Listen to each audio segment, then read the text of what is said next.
हृदये कलये विमलं चरणं भव शङ्कर देशिक मे शरणम् करुणावरुणालय पालय मां भवसागर दुःखविदूनहृदम् रचया किल दर्शन तत्त्वविदं भव शङ्कर देशिक मे शरणम्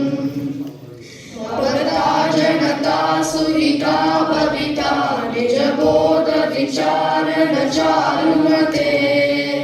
कलयेश्वर जीव विवेक विदं भव शङ्कर देशिक मे शरणम् भवते भवानिति मे नितरां समजायत चेतसि कौतुकिता मम वारय मोहमहाजलधिं भव शङ्कर देशिक मे शरणम् सुकृते दिकृते बहुधा भवतो भविता समदर्शनलालसता अतिदीनमिमं परिपालय मां भव शङ्कर देशिक मे शरणम्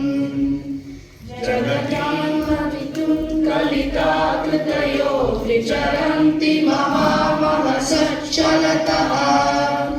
अहिमां सुरिवां